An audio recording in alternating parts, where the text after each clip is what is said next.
Let's check in live with Mandy Koskela in downtown Marquette. Mandy, you're at the Innovate Marquette Protolab. Remind us again what this space is used for.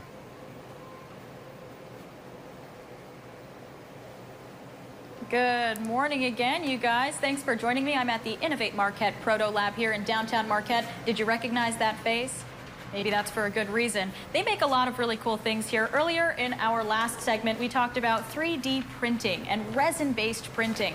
There's also more services that are offered. I'm joined now by Kate Cudney, the Innovate Marquette Junior Industrial Designer, and we're talking about laser engraving and cutting. So talk to me really quick about this machine. Yeah, so this is our laser cutter.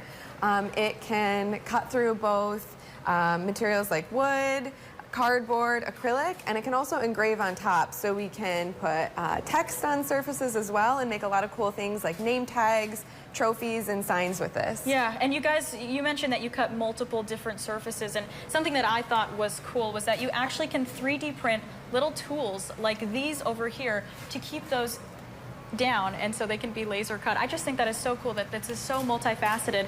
But Kate, let's head over here because we got to show these off a little bit in our last segment with some community-based projects. This being one of them, this artifact, and also more like organizational tools. So talk to me about these boxes right here. Yeah, so these boxes were a project that was brought to us by a local community member. It was somebody who has a lot of Legos and very specific drawers, and they wanted specific drawer organizers that you can put in and out and have little compartments for all of their Legos. And that is just so neat because this is a commissioned piece as well as these artifacts. And then you guys can see over here the awards that we talked about earlier and how they were made through those laser engravings. But those community-based projects are something that even you at home can, if you're interested, can take part in. And Kate, let's talk about that process a little bit because who is this lab for? Who's it open to?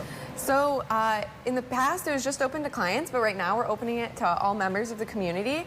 And if you're interested in any of our services, you can go right to the innovatemarquette.org website and submit a request. And what does that process look like? Can they submit pictures of what they want, or can they just give you an idea and you can run with that? Yeah, so we have a form that will walk you through the whole process online. It's going to ask for your name, and then a little bit of the description of what you're looking to do, as well as any pictures or sketches that you might have of your idea.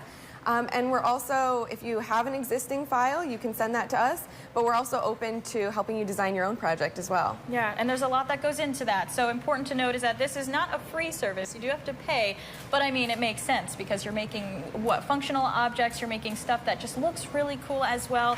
But there's also a big educational aspect of this as well. You guys really do want to teach people about the process of the Protolab. Yeah, it's something that's really interesting to me, so we love sharing how all of this stuff works. Yeah, and so run through one more time what that website is. Innovatemarquette.org. And then on that website, there is a Protolab subpage that you can find, and all of the information that you want is right there, easy for you to find. Kate, I want to thank you so much for joining me this morning, and that's us from the Protolab. I'm sending it back to you in the studio.